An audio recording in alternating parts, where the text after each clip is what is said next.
Bismillahirrahmanirrahim. Assalamualaikum warahmatullahi wabarakatuh.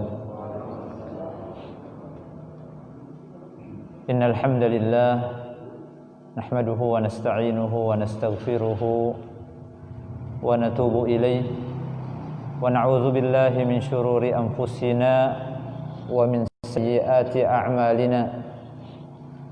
May yahdihillahu fala mudilla lahu wa may yudlilhu fala hadiya lahu. Asyhadu an la ilaha illallah wahdahu la syarika lahu wa asyhadu anna Muhammadan abduhu wa rasuluhu. Allahumma salli ala nabiyyina Muhammadin wa ala alihi wa ashabihi wattabi'ina lahum bi ihsanin ila yaumiddin. Amma ba'd. Allahumma inna nas'aluka ilman nafi'a wa rizqan tayyiba wa amalan mutaqabbala. Allahumma amin. Ma'asyiral as-subuh rahimani wa rahimakumullah. Alhamdulillah, puji syukur kepada Allah Subhanahu wa taala, kembali kita diberikan kesempatan untuk bisa menunaikan kewajiban kita secara berjamaah. Mudah-mudahan sholat subuh ini menjadi pembuka kita sekaligus jaminan untuk kita semua, karena Rasulullah sallallahu alaihi wasallam bersabda, barang siapa yang sholat subuh secara berjamaah, maka dia di dalam jaminan Allah Subhanahu wa taala. Salawat dan salam kita kirimkan kepada Nabiullah Muhammad sallallahu alaihi wasallam, nabi yang kita muliakan, nabi yang kita jadikan panutan dalam kehidupan kita semua. Semoga kita bisa terus menjadi umatnya beliau, dan insyaallah kita bersua dengan beliau di surga Allah Subhanahu wa taala. Amin ya rabbal alamin. Hadirin hadirat jamaah subuh yang dirahmati Allah Subhanahu wa taala, kembali kita lanjutkan kajian kita tentang hadis-hadis yang ada dalam buku Bulughul Maram. Dan kali ini masih seputar masalah wudu, lebih khusus lagi kepada hal-hal yang membatalkan wudu, atau dalam judulnya Nawaqidul Wudu, pembatal-pembatal wudu. Baik, kita langsung bacakan hadisnya dari Anas bin Malik radhiyallahu anhu. Kana ashabu Rasulillah sallallahu alaihi wasallam ala ahdihi yantaziruna al-isya'a hatta tahfiqa ru'usuhum thumma yusalluna wa la yatawadda'un.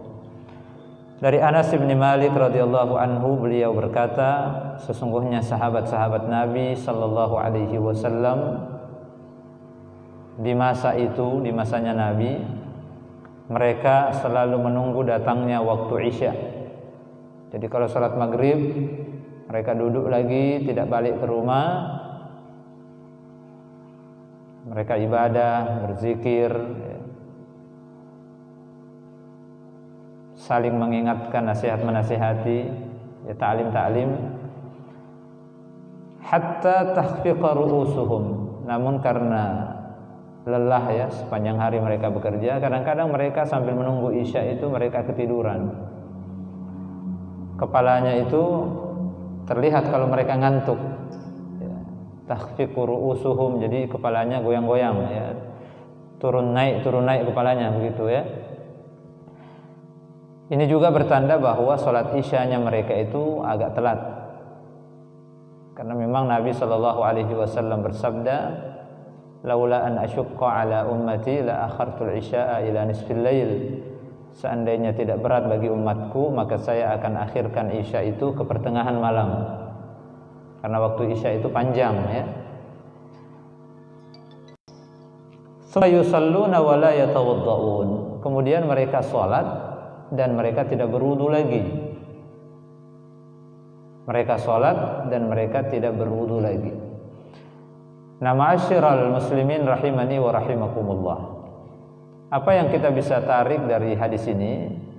kalau kaitkan dengan judul nawaqidul wudu ya, pembatal-pembatal wudu, seolah-olah penulis ketika meletakkan hadis ini di bagian pertama dari babnya ingin mengatakan kepada kita semua bahwa tidur itu tidak membatalkan wudu. Tidur tidak membatalkan wudu. Apa dalilnya? Dalilnya, buktinya sahabat sambil menunggu datangnya Isya mereka kadang-kadang ketiduran dan mereka tidak berwudu, langsung sholat. Jadi Ibnu Hajar Al-Asqalani rahimahullah seolah-olah mengatakan ini bukti bahwa tidur itu tidak membatalkan wudu. Hadirin yang dirahmati oleh Allah Subhanahu wa taala, walaupun nanti masalah ini menjadi masalah yang diperdebatkan di antara para ulama kita ya. Kalau dalam syarahnya ya, ada syarah Bulughul Maram namanya Subulus Salam, itu dia minimal ada 8 pendapat dalam masalah ini. Jadi dirinci oleh beliau ada 8 pendapat ulama tentang masalah tidur, apakah membatalkan wudu atau tidak membatalkan wudu. Dan Imam Syafi'i sendiri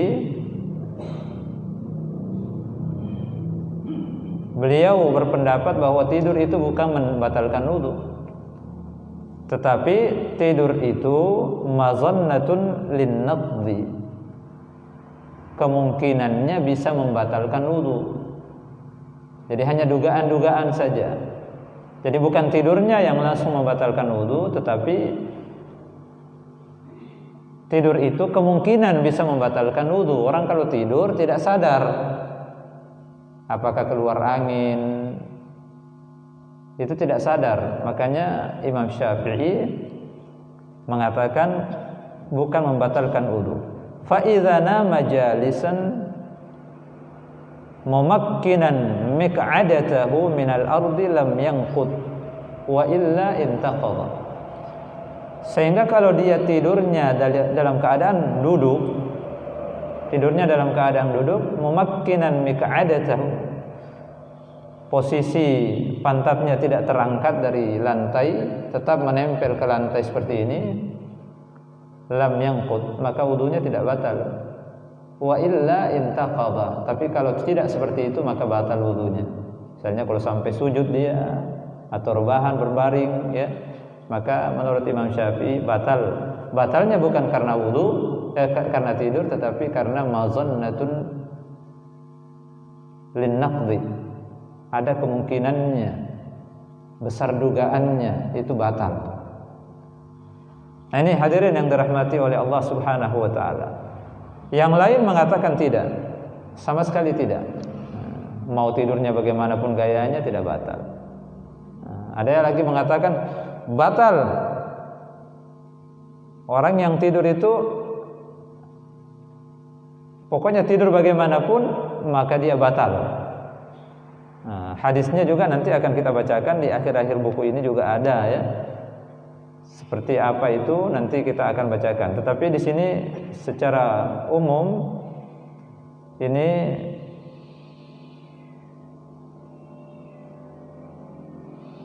arti dari hadis itu adalah tidur itu, nanti saya lupa hadisnya, di akhir nanti kita bisa dapat itu. Jadi intinya ada juga yang berpendapat bahwa tidur itu batal wudunya. Ada yang mengatakan tidur itu tidak batal. Imam Syafi'i dia rinci, tidurnya kalau pantatnya masih menempel di lantai maka tidak batal. Ada lagi yang merincinya, kalau tidurnya itu mustaghrib, tidurnya lelap, walaupun pantatnya masih menempel di lantai, tapi kalau tidurnya lelap sampai ngorok misalnya, maka batal wudunya. Jadi memang ini pendapat yang beda-beda di antara para ulama ya, sampai 8 pendapat dalam hal ini. Kalau saya baca di buku lain, di buku fikih yang merangkum beberapa pendapat, misalnya Fiqhus Sunnah ya, karang Said Sabiq, itu memang dia tidak masukkan tidur itu sebagai pembatal wudu. Nanti kalau tidurnya lelap baru masuk dalam kategori membatalkan wudu. Ini hadis pertama teman-teman sekalian yang kita bisa pelajari dari hadis ini. Kemudian hadis kedua, an Aisyah radhiyallahu anha qalat, ja'at Fatimah bintu Abi Hubeish ila Nabi sallallahu alaihi wasallam faqalat, ya Rasulullah, inni imra'atun astahadu fala athhur afa ada'u as-salah.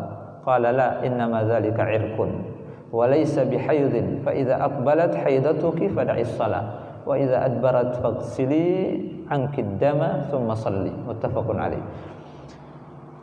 Dari Aisyah radhiyallahu anha, beliau berkata, Fatimah bintu Abi Hubeish datang kepada Nabi sallallahu alaihi wasallam dan bertanya, ya Rasulullah, sesungguhnya saya ini wanita astahadu fala athhur, selalu keluar darah dan saya tidak pernah berhenti darahnya keluar.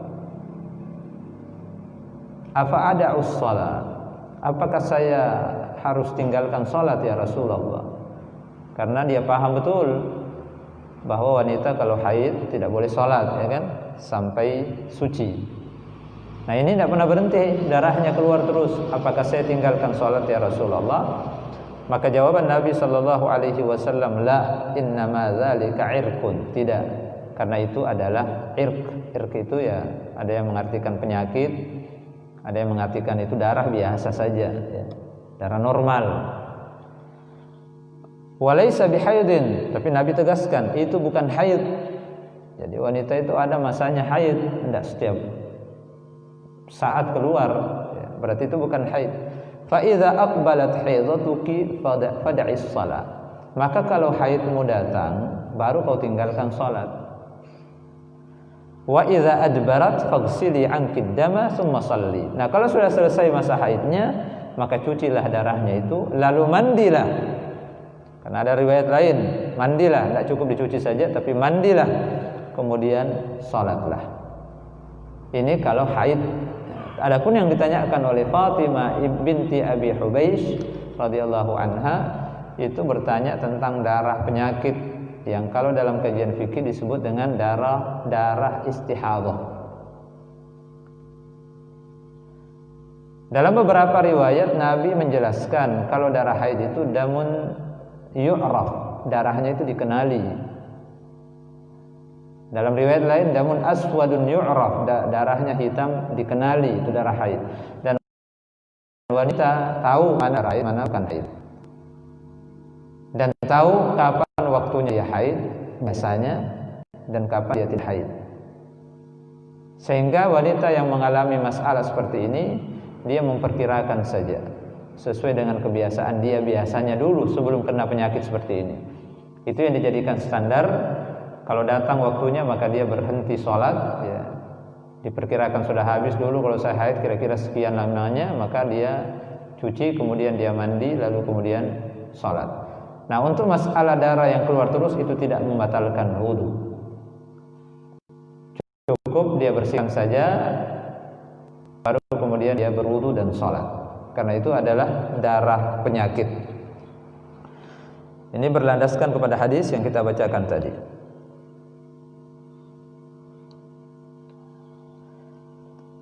Kemudian hadirin yang dirahmati oleh Allah Subhanahu wa taala,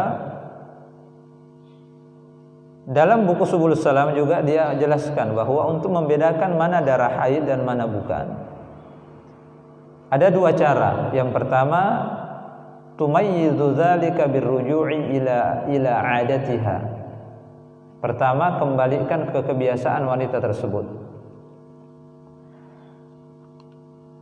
Kalau kebiasaannya haidnya 7 hari, itu yang dijadikan standar. Jadi sebelum dia kena penyakit. Berdasarkan kepada hadis Nabi sallallahu alaihi wasallam, da'is salata qadral ayyamil lati kunta tahidina fiha.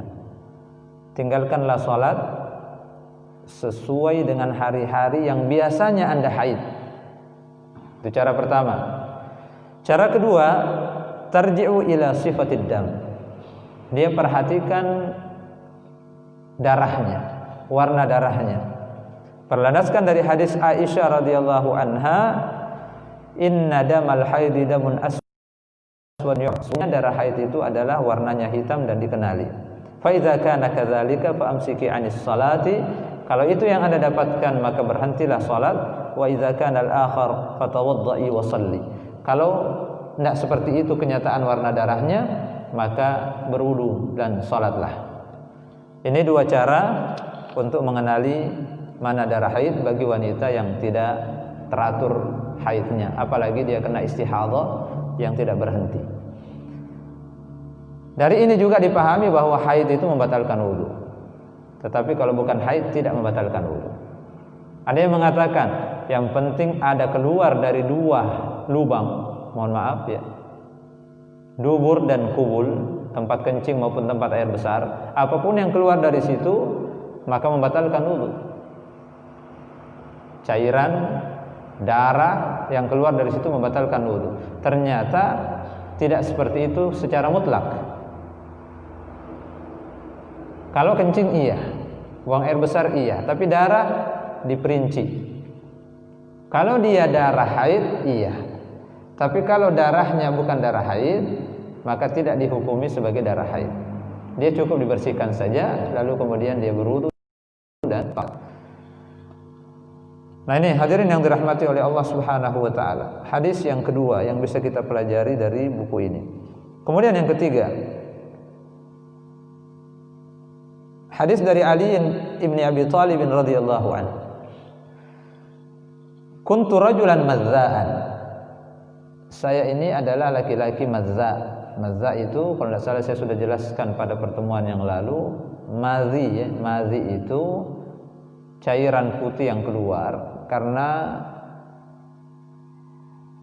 memikirkan atau melihat sesuatu yang mengundang nafsu. Itu namanya madhi. Dan kita paham kemarin bahwa madhi itu salah satu najis ya. Nah, Ali bin Abi Thalib radhiyallahu anhu laki-laki yang sering keluar madhinya. Fa amartul Miqdad an yas'ala an-nabiy sallallahu alaihi wasallam. Maka saya menyuruh Al-Miqdad, sahabat Nabi yang lain, sahabatnya Ali, untuk bertanya kepada Nabi sallallahu alaihi wasallam. Jadi Ali tidak bertanya langsung. Dalam riwayat lain, salah satu sebabnya limaka natibnatihi minni.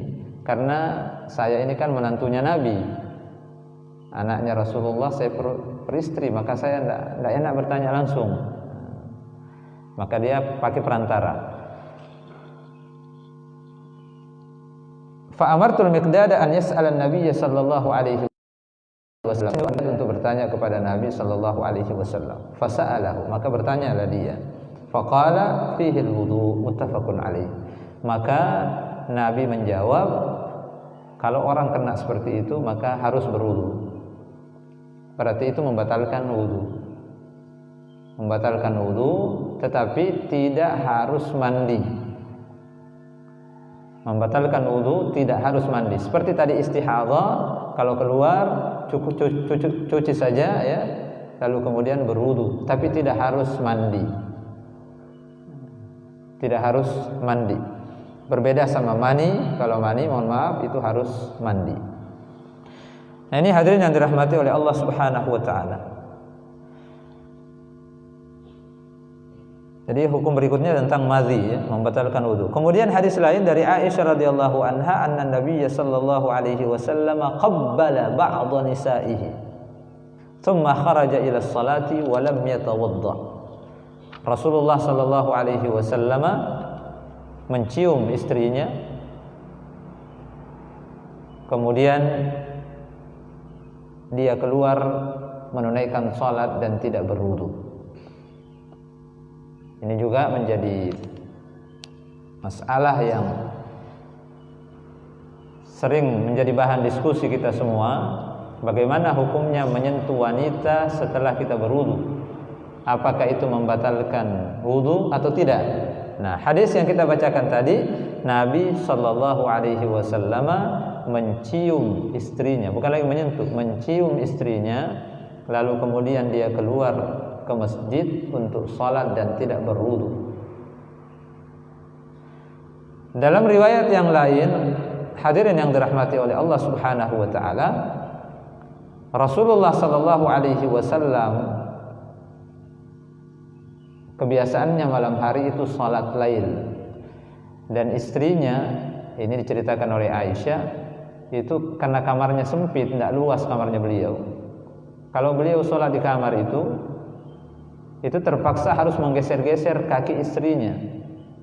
Subhanallah. Jadi Nabi itu pemimpin besar tapi kamarnya sempit, tidak luas. Jadi kalau dia mau sholat karena sempit, maka dia geser kaki istrinya. Kadang-kadang kalau dia sujud, dia harus menggeser lagi kaki istrinya, karena kalau tidak kena.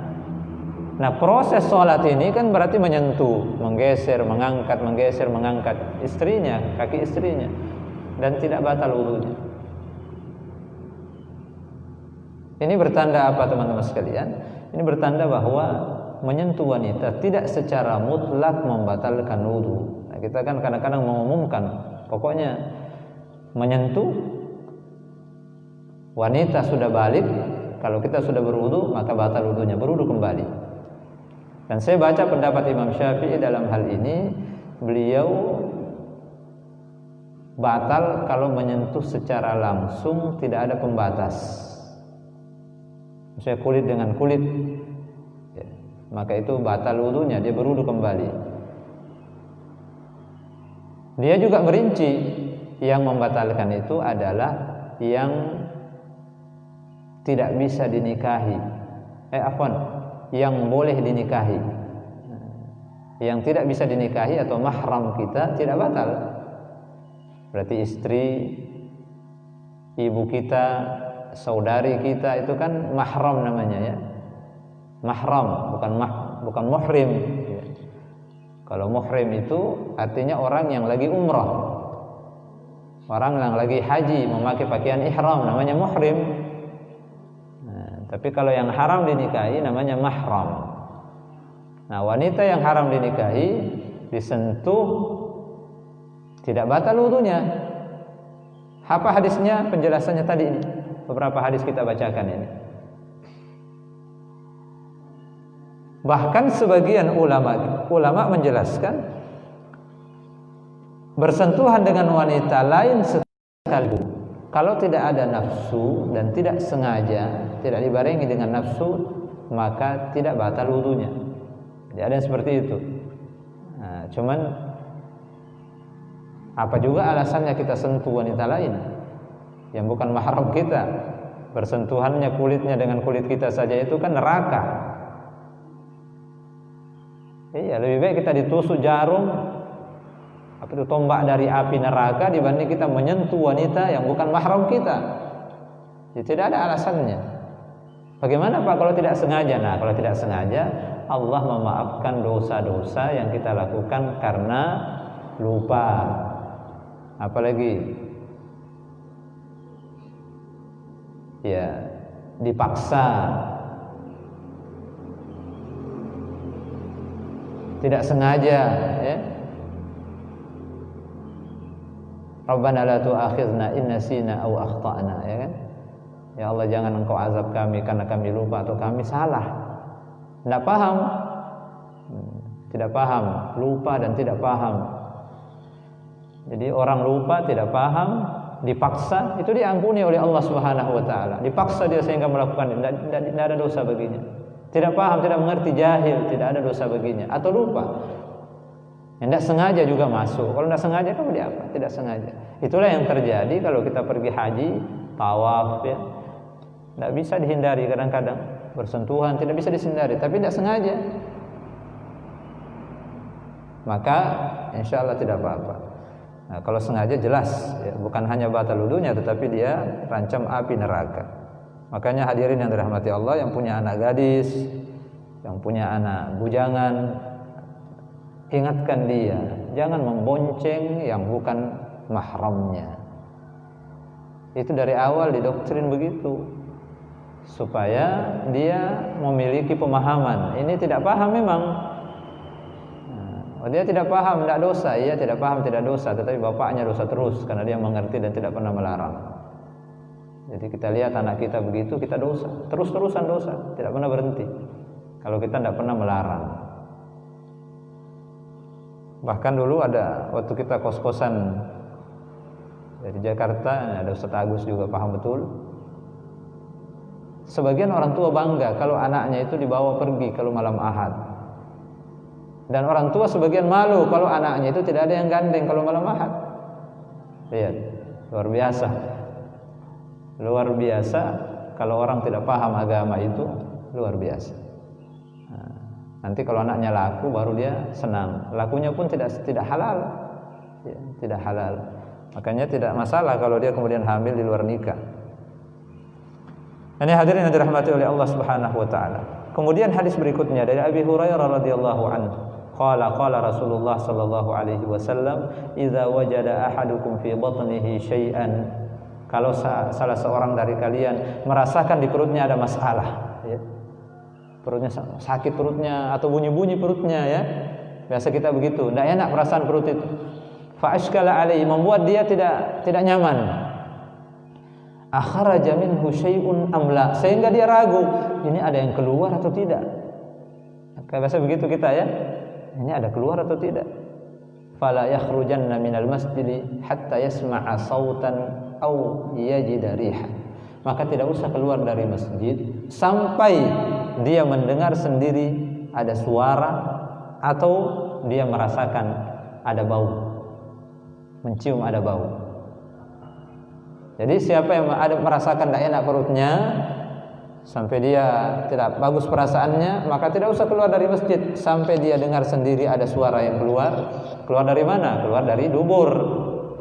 Kalau hanya perut saja yang bersuara kan tidak, itu bisa lapar, bisa macam-macam. Jadi yang didengar itu adalah suara, mohon maaf, kentut keluar. Au yajida rihan, atau tidak ada suaranya tapi dia merasakan ada bau. Maka pada saat itu dia keluar. Nah, ini artinya apa teman-teman sekalian? Kentut membatalkan wudu. Kentut ada dua macam, ada yang berbau, ada yang tidak tapi bersuara. Maka batal wudunya. Nah, jadi pokoknya yang keluar angin maka batal wudu. Tetapi hukum lain yang bisa kita ambil dari hadis ini, kita tidak boleh mendasarkan hukum itu di atas keraguan-raguan. Harus betul-betul yakin. Kalau hanya ragu-ragu tidak. Al-yaqinu la yuzalu bisyak, ya. Saya berwudu, yakin saya wudu tadi. Sebelum bersolat saya wudu. Saya lihat, saya rasakan betul saya berwudu. Nah, sekarang saya ragu apakah ada keluar atau tidak dari dubur saya. Perut saya tidak enak, tapi ada ragu ada keluar. Keyakinan kita tentang wudu itu tidak boleh dibatalkan hanya karena keraguan kita ada yang keluar atau tidak dari dubur kita. Maka harus yakin. Nah, ini kaidah umum dalam agama kita, ya. Jadi semua harus dilakukan dengan keyakinan, dan keraguan-raguan itu tidak bisa membatalkan keyakinan kita. Kalau masih ragu-ragu juga padahal tidak ada bukti, itu yakini itu adalah syaitan. Makanya syaitan itu selalu membisikkan, membuat khawatir, membuat keraguan dalam diri kita, ya. Was-was, nah, itu dari bahasa Arab itu, ya. Ada rasa was-was, rasa ragu. Itu kerjanya setan. Allazi yuwaswisu fi sudurin nas, dia membisikkan, membuat keraguan-raguan dalam diri manusia. Nah, ini hadirin yang dirahmati oleh Allah Subhanahu wa taala. Kemudian kita lanjutkan hadis berikutnya. Bahkan sebelum itu saya bacakan hadis dari Ibnu Abbas, ya. Inna syaitana ya'ti ahadakum. Syaitan itu selalu datang kepada salah seorang dari kalian. Fayanfukhu fi maq'adatihi. Lalu kemudian dia meniup di tempat duduknya. Nah, dia tiup di tempat duduk kita ini. Kasih angin begitu. Fayuhayyalu ilaihi annahu ahdatsa wa lam yuhdits. Maka orang tadi jadi kayak berpikiran lain, ini saya batal atau tidak, ya, saya berhadas atau tidak. Fala yansirif hatta yasma'a sautan aw yajida rihan. Maka jangan dia bangkit, jangan dia keluar dari tempat duduknya itu sampai dia mendengar suara atau dia merasakan ada angin. Merasakan ada angin keluar. Kalau tidak, jangan. Itu memang permainan syaitan, ya. Jadi selalu buat kita ragu. Ya, kita ke hadis berikutnya. Dari Talaq bin Ali radhiyallahu anhu qala rajulun masastu dzakari. Seseorang berkata, saya mohon maaf menyentuh kemaluan saya. Au qala ar-rajulu yamussu dzakarahu fi shalah. Ada seseorang yang menyentuh, mohon maaf, kemaluannya dalam salat, laki-laki. A'alaihi al-wudu, apakah dia harus berwudu? Faqala Nabi sallallahu alaihi wasallam, maka Nabi bersabda, la, innama huwa bid'atun minka. Tidak, itu adalah bagian dari tubuhmu. Bid'ah itu ya apa? Kalau saya baca penjelasannya, kayak bagian yang menonjol dari tubuhmu, sama aja dengan tangan, sama aja dengan telinga, sama aja dengan hidung, ya. Bid'atun minka, ini adalah bagian dari tubuhmu. Nah, ini hadis ini hadirin yang dirahmati oleh Allah Subhanahu wa taala, dalilun ala ma huwa al-aslu min adami naqdi lamsi dzakari lil wudu. Ini adalah dalil bahwa hukum asal menyentuh kemaluan itu ada munaqdil wudu, tidak membatalkan wudu. Tetapi sebagian ulama, ya, termasuk Imam Syafi'i, Imam Ahmad, beberapa sahabat dan tabi'in itu mengatakan menyentuh kemaluan itu yang qudul wudu. Apa dalilnya? Dalilnya hadis berikutnya dalam buku Bulughul Maram juga. Jadi ada dua hadis yang dimunculkan dalam Bulughul Maram. Yang pertama tadi mengatakan tidak batal. Yang kedua dari Busrah binti Safwan radhiyallahu anna Rasulullah sallallahu alaihi wasallam qala man massa dzakarahu falyatawadda. Barang siapa yang menyentuh kemaluannya maka hendaklah dia berwudu. Ini yang dipakai oleh Imam Syafi'i, maka dia mengatakan batal wudunya orang yang menyentuh kemaluannya. Nah, hadirin yang dirahmati oleh Allah Subhanahu wa taala, ini menarik, ya. Menarik kenapa? Karena ada dua hadis yang berbeda. Kalau Imam Bukhari sendiri, Imam Bukhari kita kenal sebagai ulama hadis yang diakui nomor satu bukunya kalau masalah hadis, karena sangat ketat di dalam mengeluarkan hadis, ya. Syarat-syaratnya sangat ketat, maka semua ulama sepakat, ya, bahwa bukunya lah yang paling hebat kalau dalam masalah hadis. Hadis yang berhasil dia kumpulkan oleh beliau itu yang paling luar biasa. Apa kata beliau? Wa qala al-Bukhari huwa asahhu syai'in fi hadzal bab. Imam Bukhari mengatakan hadis dari Busrah binti Safwan yang mengatakan Nabi menyuruh berwudu karena menyentuh kemaluan, itulah hadis yang paling kuat di dalam bab menyentuh kemaluan. Apakah batal atau tidak? Berarti Imam Bukhari mengatakan dari segi kualitas hadis, maka hadis yang membatalkan tadi itu lebih kuat. Kalaupun tidak, maka jauh lebih hati-hati dibanding tidak berwudu. Kalau kembali lagi ke pendapatnya Imam Syafi'i, ya, beliau memang selalu hati-hati, bahkan sesuatu yang mazannah saja yang dianggap berpotensi membatalkan wudu, dia langsung katakan batal wudunya. Nah, apalagi ini memang jarurnya, maka dia lebih memilih mengatakan bahwa itu membatalkan wudu.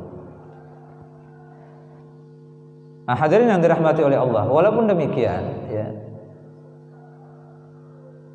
beliau merinci, ya,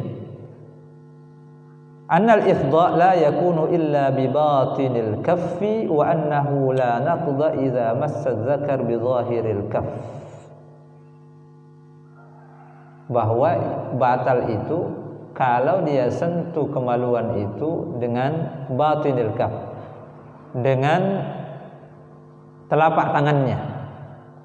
Kalau dia sentuh dengan telapak tangannya maka batal. Tapi kalau dia sentuh dengan bagian luar telapak tangannya, bukan bagian dalamnya, bagian luar telapak tangannya, maka la naqdha idza massa dzakaru bi zahiri kaffihi, tidak batal wudunya. Ini hadirin yang dirahmati oleh Allah, beberapa perbedaan paham di antara para ulama. Yang mengatakan batal pun terbagi lagi. Batal kalau disentuh dengan bagian dalam telapak tangan, kalau luarnya tidak. Nah, itu di antara perbedaan paham. Ada lagi yang mengatakan kalau dia disentuh secara langsung tidak ada pembatas maka itu batal. Tapi kalau dengan pembatas maka tidak batal. Dan yang bisa dipahami dari dua hadis ini yang seolah-olah bertolak belakang, yang pertama itu menyentuhnya ketika sholat itu kemungkinan besarnya kan pakai pembatas. Tidak mungkin orang sholat, sangat tidak mungkin orang sholat memperlihatkan auratnya, dan tidak mungkin orang sholat juga memasukkan tangannya ke dalam badannya, itu tidak mungkin. Jadi dia menyentuhnya dengan pembatas, sehingga Nabi mengatakan sholat tetap sholat ya, innama huwa bid'atun minka, itu bagian dari anggota tubuhmu, sama kalau kau sentuh lututmu, sentuh, ada pembatas loh. Nah, tidak ada masalah. Nah, sementara hadis yang kedua ini man massa, siapa yang menyentuh langsung, artinya menyentuh langsung, bukan pembatas, tidak ada pembatasnya, maka itu batal wudunya. Nah, ini dua hadis yang bisa digabungkan satu dengan yang lainnya, tidak dibenturkan, karena memang masih ada kemungkinannya untuk bisa digabung ya.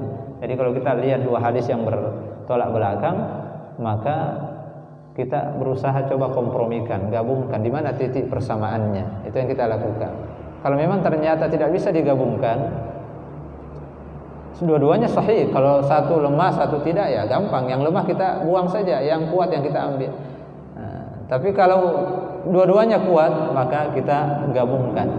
Bagaimana caranya? Coba dicari. Jangan-jangan ada perbedaan, ada pemahaman, ya. Ada rincian di situ. Nah, seperti ini kita bisa rinci. Oh iya. Nah, ini hadirin yang dirahmati oleh Allah Subhanahu wa taala. Masih banyak hadis lain ya. Ini kalau dibaca tidak cukup waktu. Sepertinya kita harus pending ya. Saya pikir dan saya yakin banyak pertanyaan dari para jamaah seputar apa yang disampaikan. Silahkan kalau ada pertanyaan-pertanyaan, iya. Silahkan Pak ya.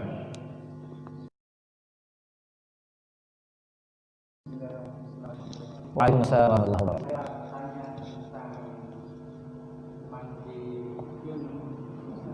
Iya. Biasanya kan kita berwudu dulu sebelum mandi. Dan kemudian setelah kita mandi mungkin ada ya kita menyentuh kemaluan yang mungkin sengaja ya. Kemudian setelah itu bolehkah kita langsung salat tanpa berwudu, ulang kembali? Ya. Ya, terima kasih pertanyaannya. Ya, ini masih berkenaan dengan menyentuh, mohon maaf, kemaluan, khususnya ketika kita mandi wajib. Mandi wajib itu caranya sederhana saja ya. Kalau kita mau beribadah kan niat itu menjadi sesuatu yang penting ya. Niat, cuma niat nanti menjadi perdebatan juga, ada yang dilafazkan, ada yang tidak ya. Tapi niat saya mau mandi wajib ya.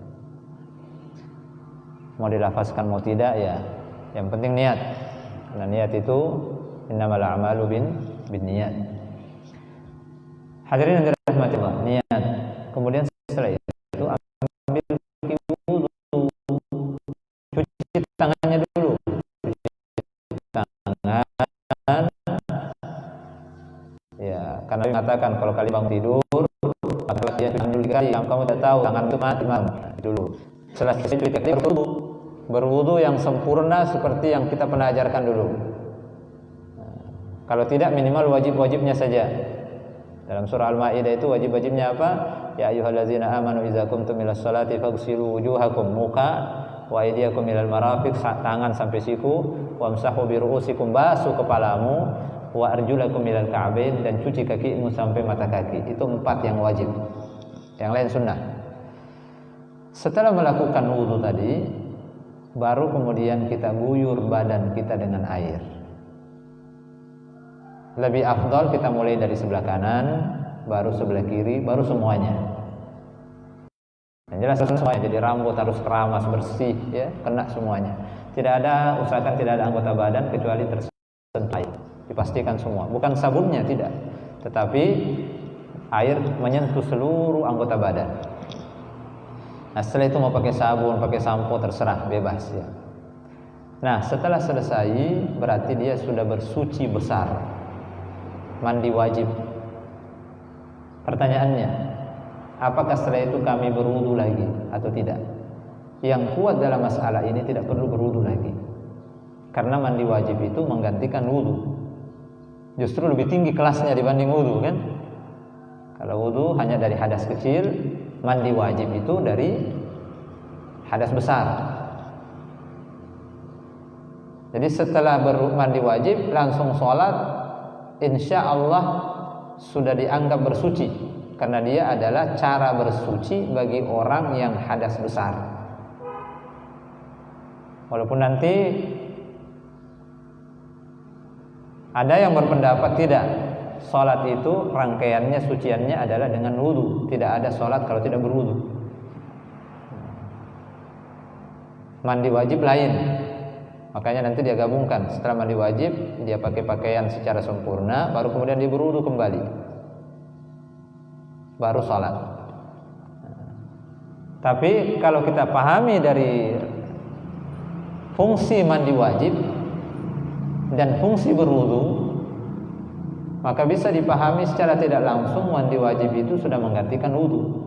Jadi kalau dia lupa misalnya, dia tidak berwudu langsung sholat, apakah sah? Insya Allah sah. Nah, kalau pendapat pertama tadi kan mandi kita pasti menyentuh kemana-mana, tidak mungkin kita tidak gosok, pasti kita gosok kemana-mana, akhirnya menyentuh lagi, menyentuh lagi. Nah, kalau yang pertama kita pahami, maka tidak masalah, karena memang itu sudah rangkaian mandi, pasti menyentuh, maka tidak batal. Dia bisa langsung sholat, bisa kalau pendapat yang pertama kita pakai. Tapi kalau pendapat yang kedua, maka dia berwudu kembali. Dan saya lebih baik kita berhati-hati, karena kehati-hatian itu juga bagian daripada agama, ya. Hati-hati itu maksudnya apa? Ya, kita kan masih di WC, masih habis apa, jangan-jangan kita mandi tapi masih ada najis. Memang kita sudah selesaikan wajibnya, tetapi mungkin ada najis-najis yang kena kita barangkali, maka balik ke masjid kita mau berwudu lagi, tidak apa-apa. Dan berwudu itu lebih afdalnya menutup aurat. Jadi setelah kita mandi jangan langsung berwudu. Ada cara mandi lain yang sebenarnya tidak perlu berwudu. Dibilang kalau kalian sudah mandi, jadi ketika berwudu pertama itu sebelum mandi jangan cuci kaki dulu. Jadi dia berwudu secara sempurna kecuali kaki, baru kemudian dia mandi wajib seperti biasa. Setelah itu, setelah selesai semuanya mau keluar dari WC baru dia cuci kakinya sebagai rangkaian dari wudunya. Nah itu kalau itu dia pakai itu lebih bagus lagi, steril, tidak ada kekhawatiran ada najis menempel di kaki. Nah, tapi kalau mau lebih afdalnya lagi, setelah kita memakai pakaian handuk, sudah tertutup auratnya dengan rapi, baru kemudian kita berwudu kembali. Tidak apa-apa, berwudu berkali-kali itu kan tidak masalah. Bahkan kita sudah baca hadisnya dulu, sesungguhnya umatku nanti akan datang dengan cahaya-cahaya yang muncul di badan-badan, di anggota badannya karena wudunya. Jadi orang kalau sering berwudu itu masya Allah bercahaya badannya itu di akhirat. Jadi itu lebih afdalnya seperti itu, walaupun tidak batal insya Allah, dan bisa langsung dia lakukan sholat, karena itu sudah bagian rangkaian dari mandi wajib, pasti menyentuh, tidak mungkin tidak. Allahu a'lam. Iya, ada yang lain? Silahkan. Ya, kita ke belakang ke ibu. Waalaikumsalam warahmatullahi wabarakatuh.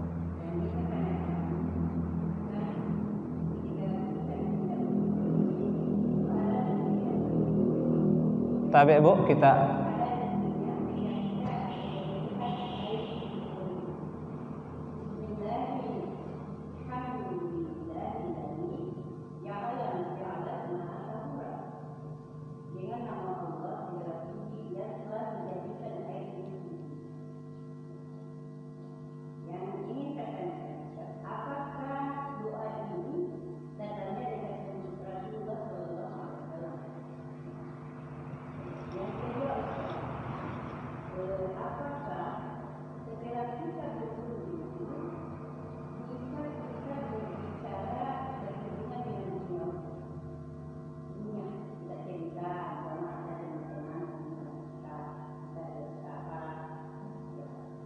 Iya.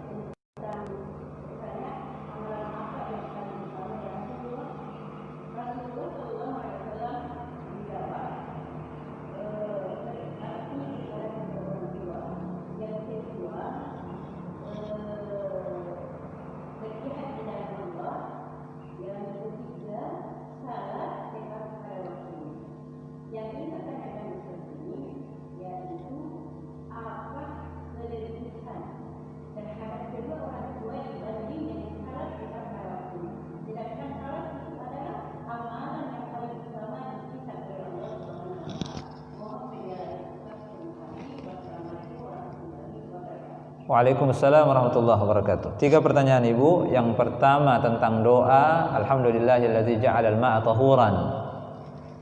Segala puji bagi Allah yang menjadikan air itu suci. Apakah ini doa dari Nabi sallallahu alaihi wasallam atau ulama kita saja yang menjelaskan itu? Saya belum tahu dari mana sumbernya ya. Ada beberapa referensi buku yang saya baca setiap saya mau masuk ya, buku hadis, buku-buku fikih, dan saya belum pernah mendapatkan ada ajaran kalau kita berwudu membaca doa itu. Yang ada adalah kalau kita mau berwudu bacalah bismillah. Itu secara umum. Ada dalam keadaan apapun kita mau lakukan apapun kita baca bismillah. Kemudian setelah kita berwudu baca doa yang dulu kita ajarkan, asyhadu an la ilaha illallah wahdahu la syarikalah wa asyhadu anna Muhammadan abduhu wa rasuluhu. Siapa yang membaca doa itu maka dibukakan baginya pintu surga yang 8. Dia boleh masuk dimanapun dia inginkan. Ada tambahan lain, Allahumma ja'alni minat tawwabina wa ja'alni minal mutatahhirin. Hanya itu penjelasan yang saya dapatkan dalam beberapa buku-buku tata cara berwudu baik dari hadis maupun buku-buku fikih. Adapun doa tadi itu artinya bagus ya. Segala puji bagi Allah yang menjadikan air itu suci. Itu boleh kita baca, tidak ada masalah. Karena doa itu sifatnya umum saja. Tapi jangan diwajibkan. Wajib kalau tidak kau baca itu berarti batal wudumu, tidak bisa. Kenapa? Karena tidak ada penjelasan. Tapi kalau saya mau baca tidak ada masalah. Itu doa selama tidak ada pertentangan artinya dengan agama dan ditunjukkan kepada Allah, ditujukan kepada Allah Subhanahu wa taala, maka sah saja, tidak ada masalah. Bahkan tidak bahasa Arab pun, kita bahasa Indonesia pun tidak ada masalah. Nah, kemudian pertanyaan kedua Ibu tentang setelah wudu apakah masih bisa kita bercerita tentang dunia atau tidak? Selama kita tidak sholat maka boleh kita berbicara. Yang tidak boleh berbicara itu hanya ketika kita sudah takbiratul ihram, tidak ada ucapan kecuali bacaan sholat. Sampai kapan? Assalamualaikum warahmatullahi wabarakatuh. Berwudu pun ketika kita berwudu boleh tidak kita bicara? Saya coba cari apa larangannya itu kalau kita berwudu bicara. Saya waktu kecil selalu dilarang sama mama, bapak, jangan bicara kalau lagi berwudu. Saya coba cari, ternyata tidak ada juga larangannya. Tidak ada pembatal wudu kalau kita bicara. Jadi kalau saya bicara batal wuduku, tidak. Itu hanya supaya kita fokus saja ya. Supaya kita fokus berwudu, jangan sampai lupa karena ngobrol dari tangan langsung ke kepala, lupa mukanya. Nah, itu saja. Sebenarnya ini boleh berbicara, tidak boleh bicara sesuatu dilarang oleh agama. Bergibah, menggunjing orang lain, berbohong, memfitnah, tidak boleh. Tapi kalau bicaranya hal-hal yang mubah, dunia itu kan mubah, bisnis, cerita tentang keluarga, tetangga, tidak masalah, insyaallah. Politik, tidak apa-apa. Kemudian yang pertanyaan ketiga dari Ibu, ada hadis Nabi ditanya, ya Rasulullah, apa amalan yang paling bagus? Dia bilang berbakti kepada kedua orang tua. Yang kedua, jihad di jalan Allah. Yang ketiga, sholat pada waktunya. Apa keunggulan berbakti kepada orang tua dibanding sholat pada waktunya? Teman-teman hadirin yang dirahmati oleh Allah Subhanahu wa ta'ala, agama kita ini agama yang selalu menyeimbangkan antara hubungan kepada Allah dan hubungan kepada sesama manusia. Selalu seimbang, serasi, sejalan. Allah pencipta kita semua, tetapi Dia tidak mau menerima ibadah kita kalau kita tidak bagus sama orang. Luar biasanya itu. Tidak Dia terima syukur kita sebelum kita pandai bersyukur kepada orang. Itu Allah Subhanahu wa taala. Dan orang yang paling berjasa dalam diri kita adalah bapak ibu kita semua. La yashkurullaha man la yashkurun nas. Bapak ibu adalah orang paling berjasa dalam hidup kita semua. Makanya bapak ibu sekalian, setelah berbakti kepada Allah, berikutnya adalah berbakti kepada kedua orang tua. Wa qad rabbuka alla ta'budu illa iyyahu wa bil walidaini ihsana. Allah telah menetapkan jangan menyembah kecuali Allah Subhanahu wa taala dan berbuat baiklah kepada kedua orang tua. Berarti yang mana didahulukan? Apakah sholat berjamaah atau sholat pada waktunya atau orang tua yang kita dahulukan? Sama-sama. Tidak ada bedanya.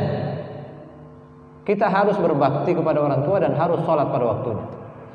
Bagaimana Pak? Di satu waktu harus memilih. Kalau begitu berarti kita lihat yang mana masih bisa ditunda, mana tidak. Orang tua pada saat itu terjepit, ya, kalau tidak diambil cepat meninggal dunia. Yang mana saya dahulukan? Saya mau sholat pada waktunya atau saya tolong orang tua aku? Tolong orang tua tak dulu. Ini sholat masih bisa ditunda sebentar. Sholat pada waktunya, iya, pada waktunya itu kan ada waktunya luas, ya. Kalaupun waktunya habis dan ini harus diselamatkan, nyawanya harus diselamatkan, kita selamatkan nyawanya dulu. Itu sudah rumus, ya. Nyawa itu bisa, nyawa itu darurat, ya. Bahkan memakan hal-hal yang dilarang untuk menyelamatkan nyawa tidak apa-apa. Memakan yang dilarang menyelamatkan nyawa, berarti menunda yang wajib untuk menyelamatkan nyawa lebih kencang lagi, lebih diharuskan lagi. Jadi hadirin yang dirahmati Allah, inilah agama kita. Perhatikan seluruh hadis-hadis Nabi, ayat-ayat Al-Quran, itu selalu begitu. Setelah kita diperintahkan berbakti kepada Allah, menyembah Allah, selalu ada kebaikan kepada sesama. Selalu begitu. Bahkan tidak diterima ibadah seseorang, sholatnya, puasanya, zakatnya, kalau misalnya dia masih jahat sama orang. Misalnya seorang wanita kan diadukan kepada Nabi, ya Rasulullah, sesungguhnya ada seorang wanita, dia sholatnya bagus, puasanya bagus, sedekahnya bagus, haji. Walakinnaha tu'zi jiranaha bilisaniha, tapi mulutnya selalu menyakiti tetangganya. Ini bagaimana nasibnya wanita ini? Nabi mengatakan, la syai'a 'alaiha hiya finnar. Kira-kira begitu redaksinya. Dia tidak dapat apa-apa dari ibadahnya, dia masuk neraka. Lihat bahayanya. Jadi seimbang, memang selalu begitu. Hablum minallah wa hablun minan nas itu. Ya kira-kira seperti itu, ya. Ya, Allahu a'lam. Syada? Iya, terakhir. Iya. Satu saja pertanyaan. Iya. Waalaikumsalam warahmatullahi wabarakatuh. Bagaimana hukumnya itu Pak Ustaz kalau saya sudah berwudu? Terus saya gendong cucu bayi begitu. Terus bayi ini kan kencing, apakah itu najis atau dianggap itu membatalkan wudu?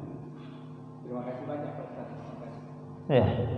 Assalamualaikum warahmatullahi wabarakatuh. Kencing bayi sudah kita bahas pada pertemuan yang lalu. Itu cara membersihkannya cukup dipercik-percikkan air saja. Bayi yang belum mengkonsumsi apa-apa kecuali ASI.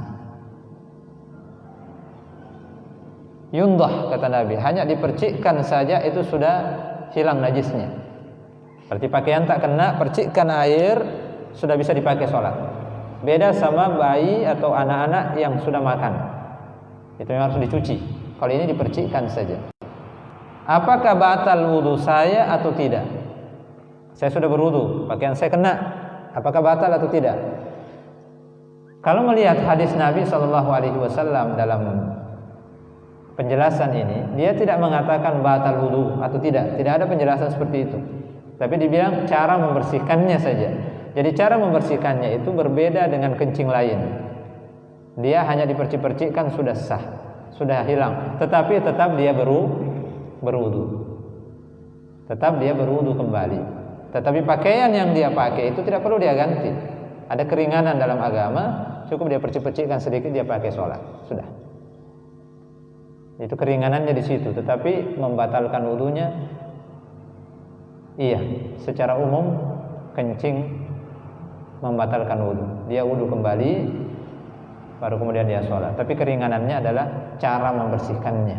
Ada keringanan dari Nabi SAW. Ya kira-kira seperti itu teman-teman sekalian. Waktu membatasi kita semua. Ya. Insya Allah kita akan lanjut lagi pada pertemuan yang akan datang, melanjutkan hadis-hadis tentang hal-hal yang membatalkan wudu. Masih banyak ya, masih banyak.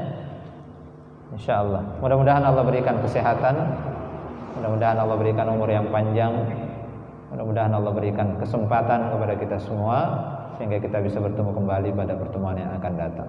Amin ya rabbal alamin. Subhanakallahumma wa bihamdika asyhadu an la ilaha illa anta astaghfiruka wa atubu ilaik. Wa sallallahu ala nabiyyina Muhammadin wa ala alihi wa sahbihi wa sallim walhamdulillahi rabbil alamin.